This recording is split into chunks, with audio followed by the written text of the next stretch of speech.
the future of growth. Hello, everyone. Welcome to Future of Growth, a podcast series unraveling the intricacies of Tamil Nadu's Global Investor Meet.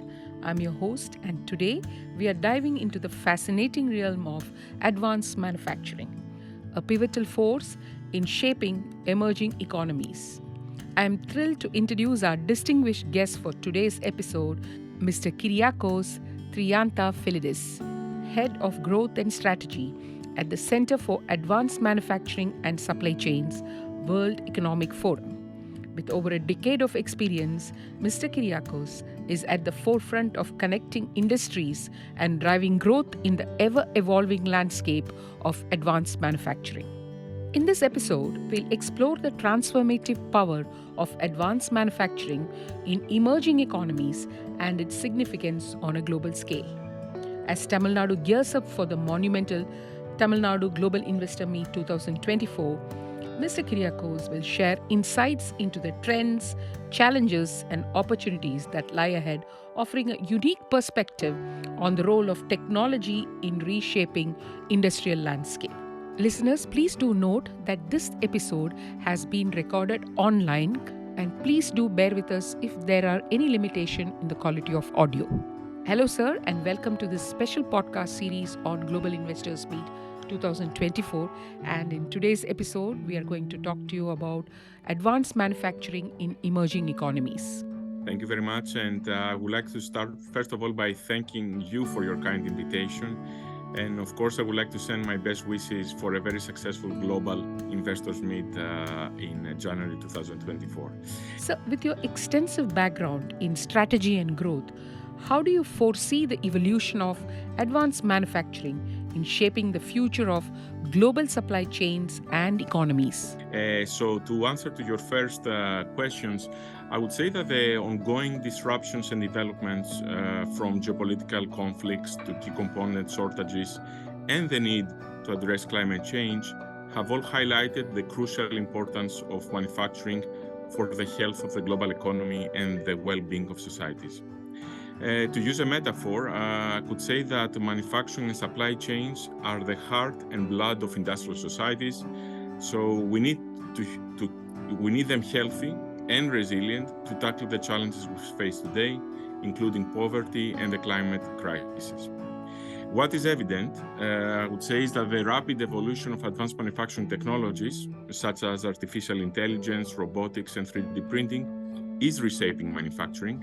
And these innovations not only drive productivity and growth, but also improve safety, facilitate the decentralized manufacturing, and contribute to carbon reduction. So I would say that in a nutshell, I believe that the advanced manufacturing stands as a catalyst for economic growth and offers a pathway to resilience.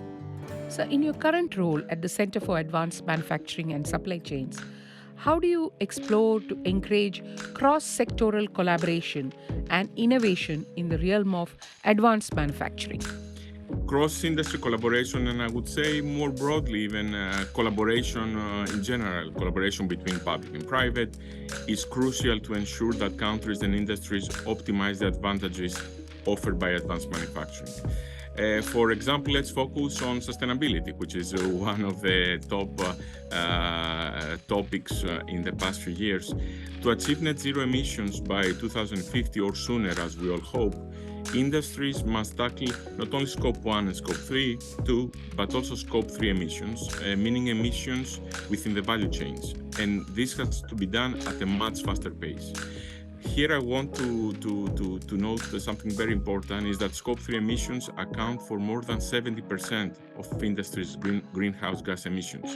So tackling Scope 3 emissions requires companies to take responsibility for emissions beyond their immediate operations and build strong collaborations, especially with their suppliers. And the same applies for other crucial points within the sustainability, let's say, spectrum, such as circularity. Scaling circularity cannot be done by individual companies. It requires collaborative partnerships between different segments of the value chain, where, for example, recycling and reuse infrastructures are critical. And again, more broadly, besides sustainability, cross-industry collaboration is needed to enhance, for example, supply chain resiliency, or to upskill and reskill the workforce. So again, I cannot stress more the importance of cross-industry collaboration for the future. Those are some very interesting points that you brought up, sir, because today's mantra is definitely collaboration.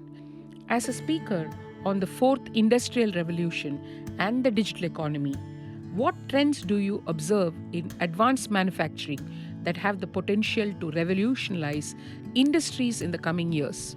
Yes, thank you for your question. I would like to focus on three megatrends that I would say are pushing manufacturing systems to transform themselves. And these three megatrends that I would like to talk about are first, the geopolitical tensions, second, the climate change, and thirdly, the emerging technologies. So let me start with the geopolitical tensions, which, as we see, are challenging strategies across all manufacturing sectors and are shifting attention to resiliency and security. As a result, many companies, but also governments, have started exploring how to adopt more regional, friend-shoring or near-shoring approaches. So this has already a very strong impact on the manufacturing ecosystems globally. Also, climate-related pressures require manufacturing firms to adapt not only the short term, but also to transform, I would say, more profoundly for the long term. So new strategies are needed to decouple industrial outputs from CO2 emissions and to decarbonize supply chains. And lastly, of course, is technology. It is obvious that the world is in the middle of a technological change unprecedented in both pace and scope, and keeping abreast with new technologies is essential for economic success. So making a technology adoption and innovation a key cornerstone of manufacturing strategies is significant for business competitiveness. So earlier you did touch upon climate change and circularity and sustainability. So from your experience, how do you see the role of advanced manufacturing in addressing global challenges such as climate change and resource scarcity? Absolutely. Advanced manufacturing has a major role to play in addressing challenges such as climate change and resource scarcity. And this can be done, for example, by increasing resource efficiency, improving material substitution, enhancing energy efficiency, among others. And I would say a great manifestation of the role of advanced manufacturing in addressing climate change is the 17 sustainability lighthouses, 2 of which are actually based in India, and which have been recognized by the World Economic Forum for demonstrating exemplary use of technology for emissions, waste, and water reductions. For example, the factory of Schneider Electric in Hyderabad has adopted technologies which have allowed it for a 59% reduction in energy consumption, 61% decrease in CO2 emissions in a very short period of time. The same applies for the factory of Unilever in Silvassa, which has, in a very, again, short time, managed to reduce the energy usage by 31%. So I think these are great demonstrations and examples of how technology can help tackle the issues linked to the climate change that we're all facing today. Sir, I know you had recently been to Tamil Nadu also, and hence shifting my question towards Tamil Nadu. Considering the state's focus on creating a conducive business environment, what opportunities and challenges do you foresee for the integration of advanced manufacturing in Tamil Nadu's industrial landscape? Yes, and let me start by saying that Tamil Nadu has the potential to become a global leader in advanced manufacturing. And as you mentioned, I had the opportunity to witness that during my participation in the very successful and insightful CEO Ministerial Roundtable, which took place in Chennai in August, and where I really saw the great collaboration between the public and the private sector in the state. So let me highlight some, first of all, opportunities. I think, first of all, in Tamil Nadu, in the state of Tamil Nadu, there is a very strong government support. The state has shown strong commitment to promote a business-friendly environment, and initiatives like the Tamil Nadu Advanced Manufacturing Hub and the partnerships with the World Economic Forum are actively promoting, if I may say, Industry 4.0 technologies. Secondly, Tamil Nadu boasts an excellent port infrastructure, connectivity to major trade routes, and proximity to emerging markets like Southeast Asia, so it has a very strategic location. The third element that I would like to highlight is the skilled workforce that exists in the state. The state has a large pool of skilled engineers and technicians and is investing in upskilling and reskilling programs. And the last point that I think is very important because it already creates a strong industrial base is the fact that there is a strong presence of established automotive, electronics industries, which provides already a very strong base for integrating advanced manufacturing technologies and processes. Now, on the challenges side, and again, it's hard to identify something very specific for Tamil Nadu, but something that we see, I would say, globally, and probably this applies also to Tamil Nadu, is the fact that while the state has a skilled workforce, there might be a shortage of specialized talent in certain specific areas like automation or data analytics. So having targeted educational programs and industry academia partnerships are crucial. And to address these challenges and mostly leverage the opportunities, it will require a continued government support and industry collaboration. So it's really encouraging to hear from you your thoughts on Tamil Nadu. Now, turning back to global perspective, what innovative practices or technologies in advanced manufacturing do you believe will have a profound impact on industries across the world? Yes. Several technologies in advanced manufacturing are expected to have an impact, a profound impact, I would say, on industries globally. And this has been clearly demonstrated by the World Economic Forum's network of lighthouses, which includes 153 manufacturers showing leadership in applying fourth industrial revolution technologies at scale to drive financial, operational, and sustainability improvements. And I would just like to highlight three technologies, but again, the list is actually quite long. The first one that I would like to highlight is, of course, artificial intelligence, which has the ability to optimize processes and decision-making. And as an example, all the 21 new lighthouses, which we announced in early December, have a generative AI pilot in the works, and many have implemented and tested generative AI use cases for impact in as little as days and weeks. In the past, this used to take months or even years, so we can see how implementation is going very, very fast. Another technology that I would like to highlight, and which is important especially for specific sectors, is 3D printing, which can enable rapid prototyping and customization. And the third one that I would like to highlight is everything has to do with advanced data analytics, which of course can play a very important role in improving connectivity, monitoring, etc. And again, these are just some examples, but of course I could mention others, such as, for example, industrial metaverse, that we see taking more and more importance in the industrial space. So we did speak about Tamil Nadu, we spoke about global perspective. Now, in that context, how can emerging economies like India position themselves strategically to become leaders in advanced manufacturing in a global scale? Yes, and that's a very relevant question, not only for India, but all emerging, I would say, economies. The first point that I would like to highlight is that companies need to constantly develop their infrastructure, both physical and digital.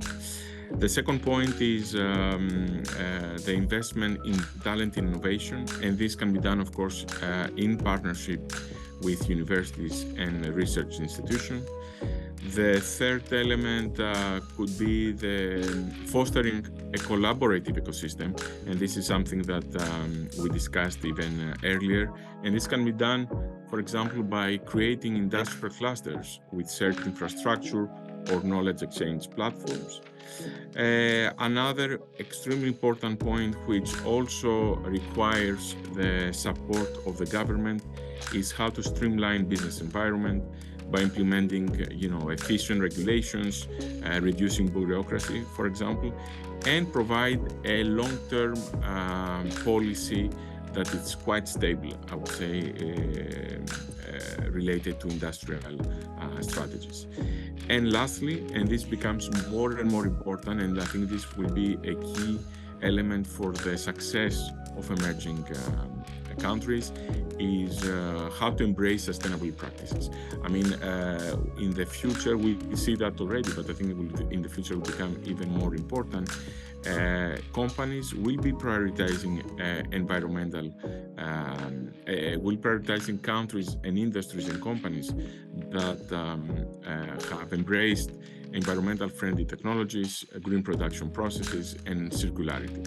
So this is something that is going to be important at the beginning for environmental conscious investors and consumers, but I think in the future will definitely have a very important impact on the investment decisions for mainstream, if I may say, players. Let me start by saying that I'm very optimistic about the future of advanced manufacturing in emerging economies. I believe that we'll see a future where there's going to be a faster technology adoption with advancements in AI, automation, digital tools. So this, I would say, is the first key element I would like to highlight. And as I mentioned before, sustainability. I think sustainability will be a key differentiator. And with emerging economies leveraging the strengths in renewable energy for some cases and resource efficiency, I would say to carve a niche in green manufacturing. And again, as we mentioned before, for me, this will be a very crucial criteria even for investments. Now, looking a little bit more onto the World Economic Forum, so our role as the International Organization for Public-Private Cooperation, looking this, we will focus on bridging the knowledge gap by facilitating knowledge sharing through platforms, reports, best practices. We are going to continue fostering global collaboration by convening stakeholders from different sectors and countries to build partnerships and address, I would say, global challenges. And I would say, lastly, we are going to continue championing sustainable practices by advocating for sustainable technologies and by helping, I would say, emerging economies build a more environmentally responsible future in advanced manufacturing. So very often in the minds of people in developing countries, when we talk about technology, AI and so forth, the doubt is, will this replace human resources? So I would like to hear your thoughts on that, sir. Yeah. I think the future of advanced manufacturing has both machines, technologies, and human. I mean, we cannot envision a future for advanced manufacturing that humans don't play a central role, I would say, in advanced manufacturing.